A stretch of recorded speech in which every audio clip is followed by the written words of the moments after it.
Opa, hoje então eu vou fazer um vídeo um pouco diferente aqui no canal, eu já vou explicar um pouco mais pra frente por quê, mas enfim, hoje a pauta, como vocês estão vendo aqui na tela, né, é o Harry Potter e a Criança Amaldiçoada, o suposto 8º livro aqui da saga. Então, isso daqui é uma peça de teatro que foi lançada em 2016, que foi escrita aqui pelo Jack Thorne, baseado em uma história real aqui do próprio Jack Thorne, do John Tiffany e da J.K. Rowling, ou seja, foi 3 pessoas para escrever esse negócio aqui, né?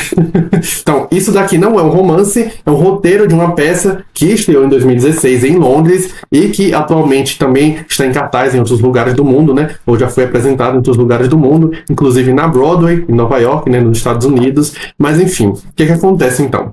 Eu li esse livro aqui na época que ele foi lançado, eu li em 2017 e eu odiei. Eu achei muito ruim, eu achei ele muito cheio de incoerências, uma trama muito boba, os personagens assim, jogados fora, muito fanservice e também muito retcon que me incomodou bastante. Então a decepção foi tanta que na época eu escrevi uma resenha, né, um textão bem indignado num blog que eu tinha na época. Honestamente, eu acho que não vale a pena mencionar o nome, é um blog meio morto. Mas enfim, o que acontece? Eu decidi reler esse livro depois de todos esses anos, e aí eu lembrei desse post que eu tinha escrito, né? Acabei desenterrando o blog e lendo o texto, relendo o texto, eu vi que eu continuava concordando com muita coisa que eu escrevi na época. Então eu continuei detestando esse livro aqui nessa releitura, e aí eu tive essa ideia de fazer uma coisa diferente aqui no canal. Então, ao invés de fazer um vídeo mais convencional, com comentários, como eu sempre faço, né? Inclusive, como eu fiz com os outros livros aqui da série Harry Potter no canal, eu já li os outros, eu reli os outros 7 livros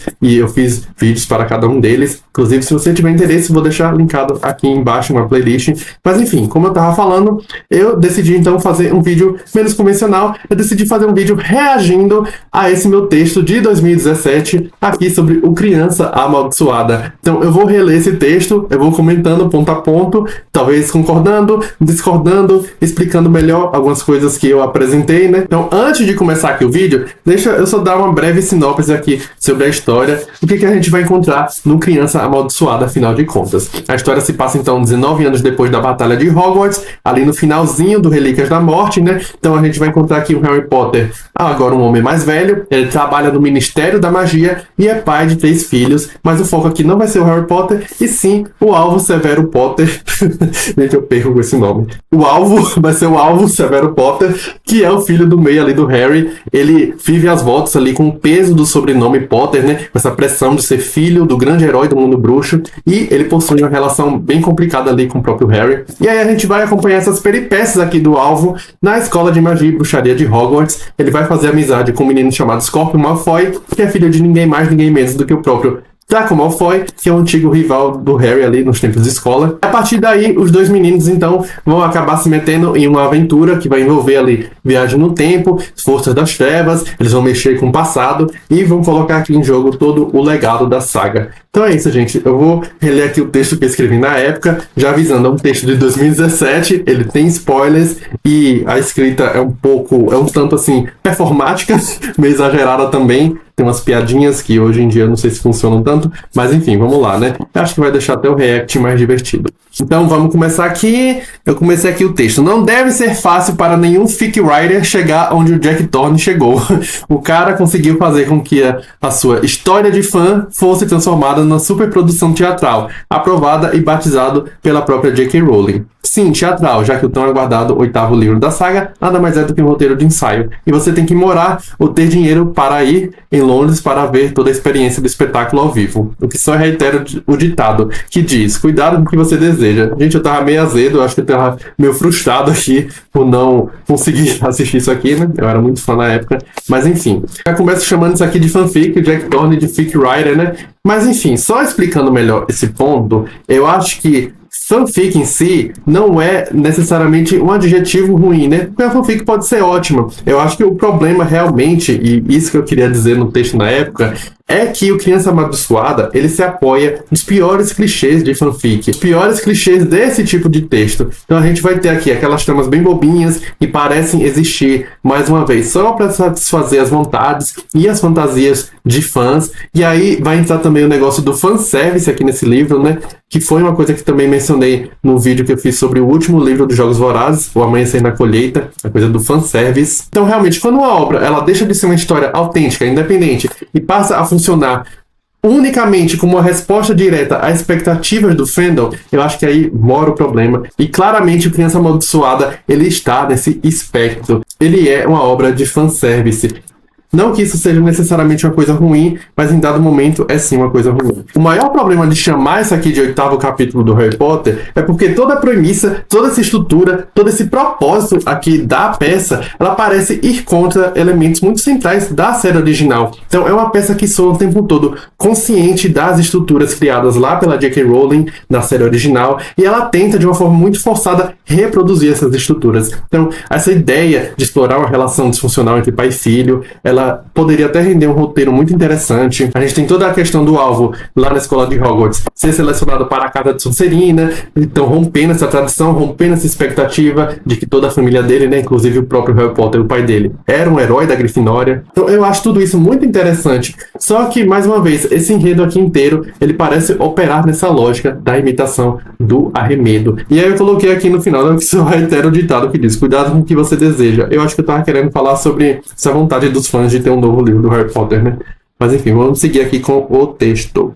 Voltando à história, apesar das partes divertidas, criança endemoniada... Sim, gente, eu tentando fazer piada. Mas enfim, Criança Amaldiçoada não faz jus à série original. E antes que alguém diga que isso se deve ao formato, afinal a peça é para ser vista a priori, digo que o meio não devia ser limitação para que uma história realmente boa se sustente.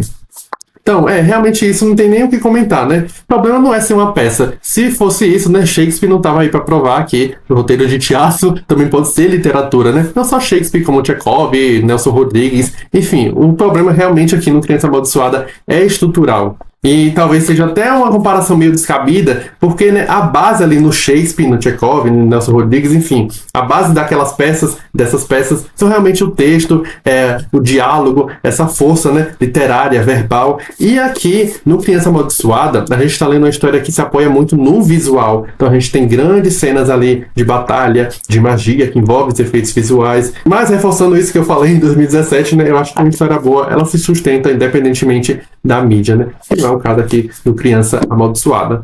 Vamos continuar então aqui o texto.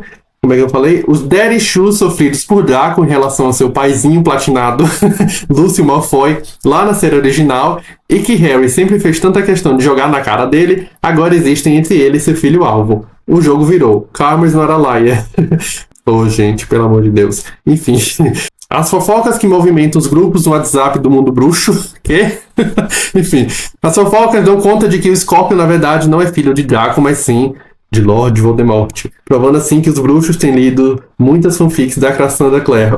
Gente, desenterrei a Cassandra Clare, meu Deus do céu. Deixa eu só ler o próximo trecho aqui para ver se fica mais claro.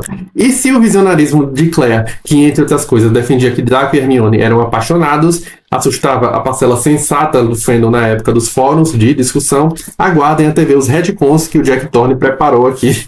Então, peraí, muita informação.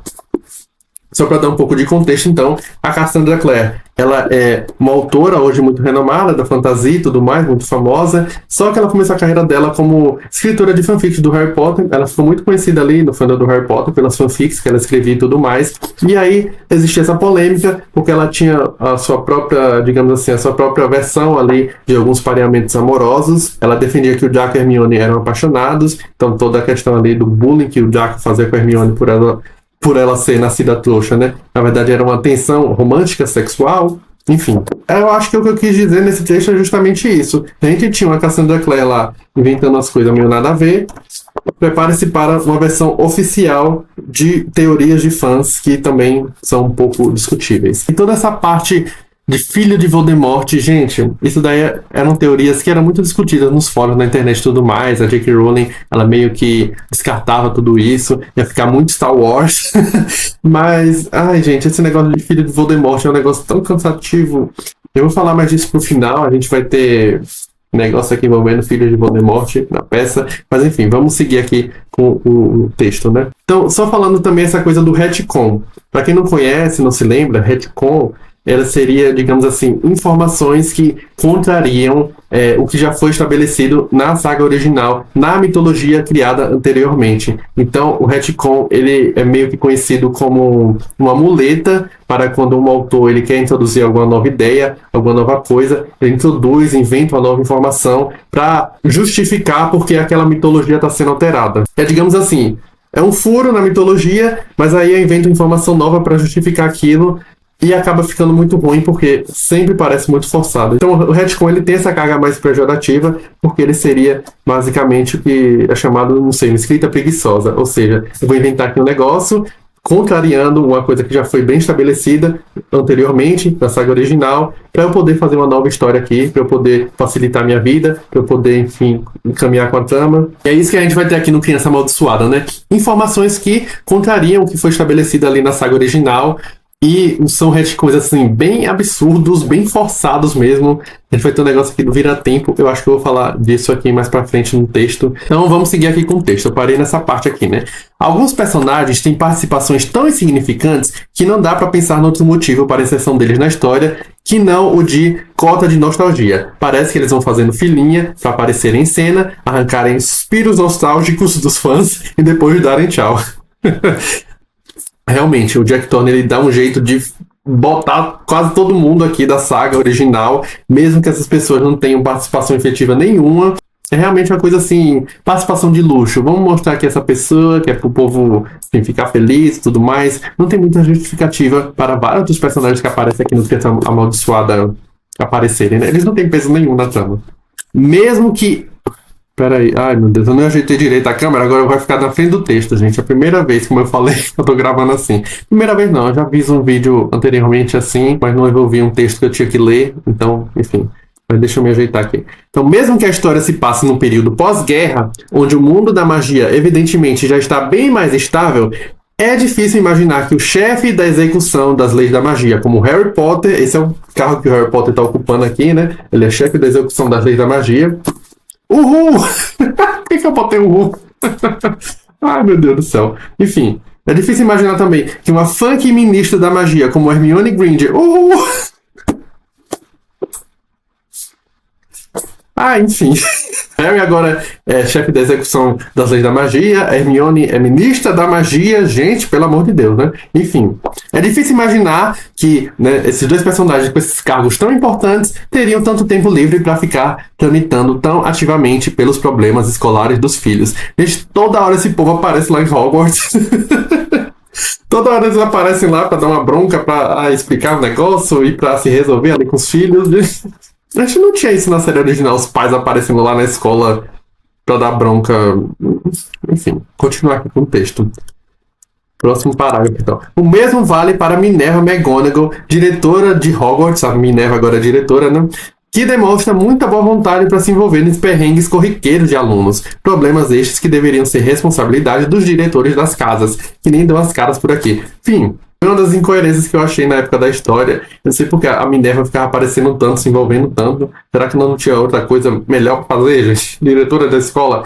Tudo bem que tem questões sem ser resolvidas ali pela diretora. É muito descabido, a gente nem sabe quem são os diretores ali das casas. E na série original a gente tinha esse papel de peso nesses diretores das casas realmente tomando a frente ali quando acontecia alguma coisa. E realmente tem muita coisa incoerente aqui no Criança Amaldiçoada, mas se eu fosse fazer um vídeo comentando todas, eu acho que ia ficar aqui 2 horas e não ia dar tempo. Mas aqui o Igor de 2017 achou relevante colocar isso. Próximo trecho então. Rony virou o tiozão do pavê. 3 exclamações. Então, sério, o alívio cômico que ele exercia na série original fica descabido porque o Jack Thorne aparentemente decidiu ignorar o fato dele já ser um homem com quase 40 anos nas costas e que algumas piadas realmente não têm a menor graça.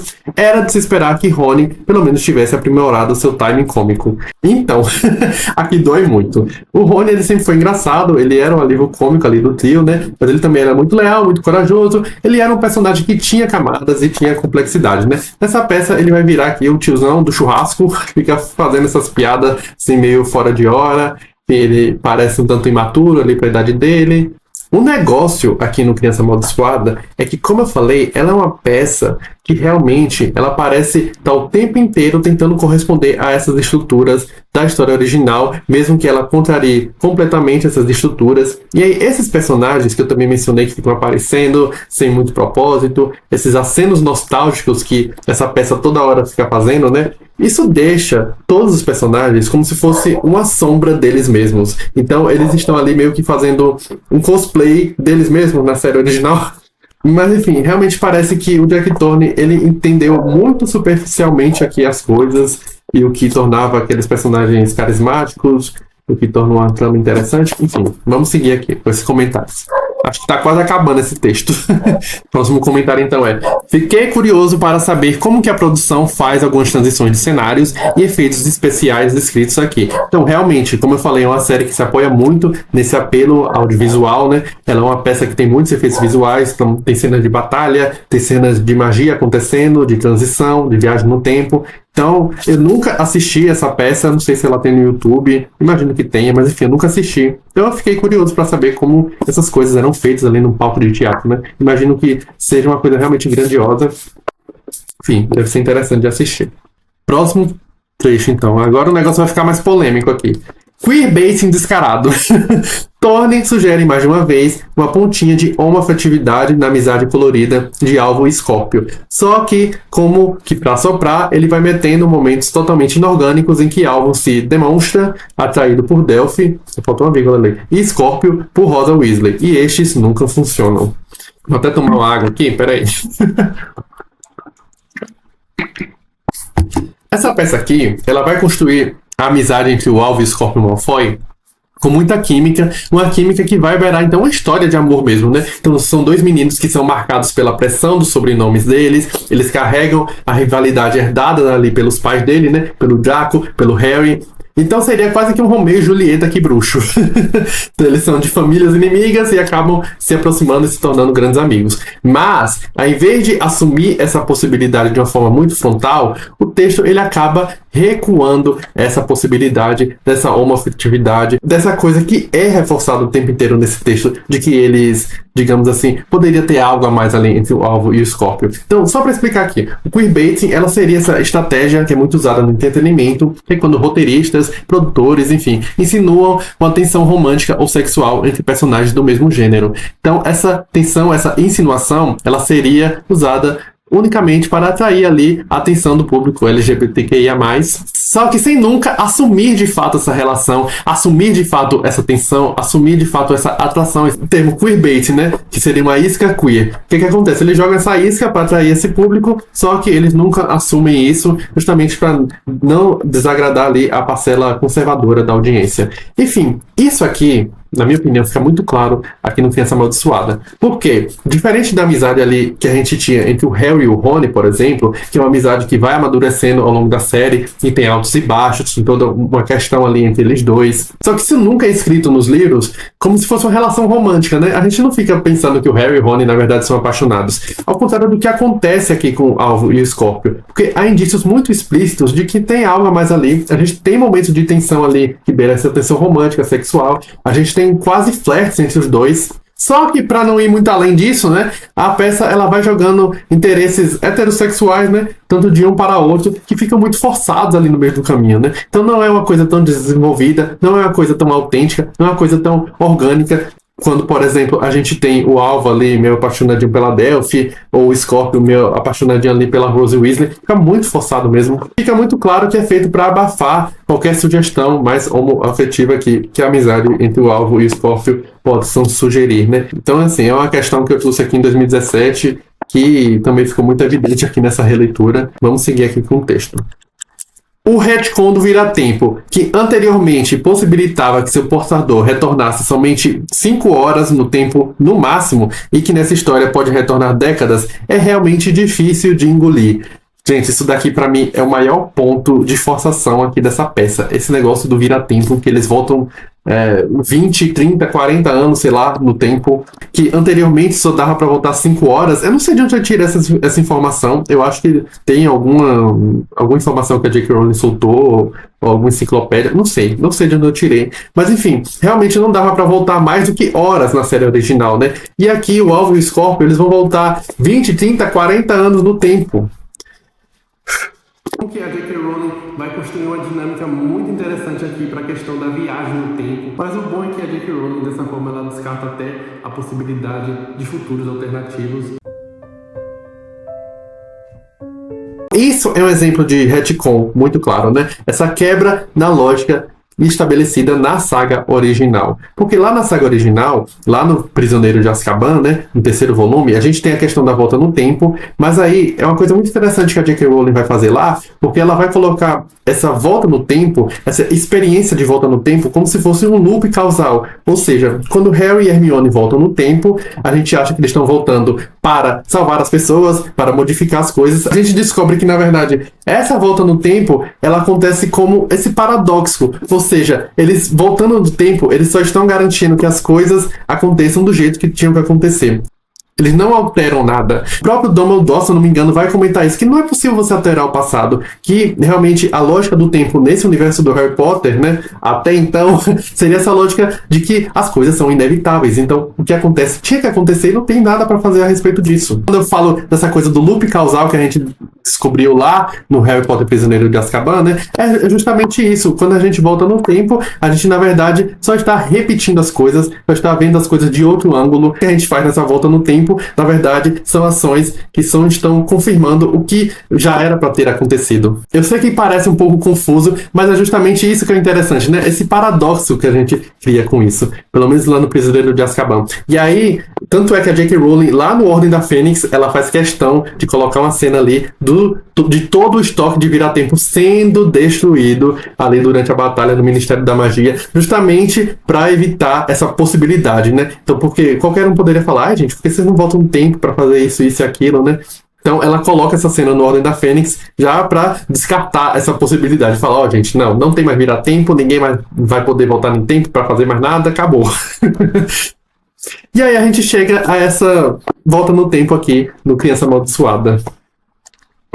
Primeiro, todo esse negócio deles voltarem décadas, pra mim, é até absurdo. Eu nem lembro como isso é colocado, porque na série original, por exemplo, a gente tinha essa lógica de que cada volta ali na ampulheta do Vira-Tempo equivale a 1 hora voltada no tempo. A Hermione, ela usava isso porque no terceiro ano ali da escola, né, ela acaba abraçando todos os cursos, todas as matérias opcionais que tinha para abraçar, e aí o que acontecia é que as aulas coincidiam de horário, e aí ela usava esse Vira-Tempo para voltar 1 hora ali no tempo e assistir a aula que ela tinha perdido. E aí, no ato final ali do Prisioneiro de Azkaban, ela e o Harry dão 3 giros ali no Vira-Tempo, eles retornam 3 horas para resolver o balaio de gato que tinha acontecido ali e tudo mais.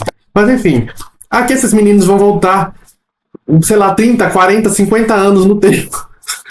Como foi que eles ficaram girando? Gente. Ai, realmente, isso me tirou completamente, gente. Esse é um negócio, gente, de história de ficção.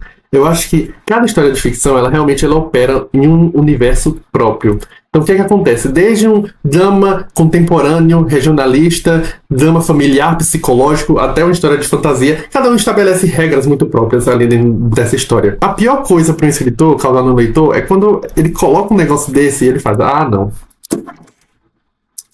gente, aí não. Sabe, essa é a pior sensação, essa suspensão completa, e a gente deixa de comprar essas histórias. E assim, história de ficção, história de drama, ela depende muito da gente comprar aquele negócio. E não dá pra comprar esse negócio aqui. Não dá. Simplesmente não dá. Enfim, vamos seguir aqui com a leitura, tá quase acabando, eu me detive muito nessa parte. Vamos lá.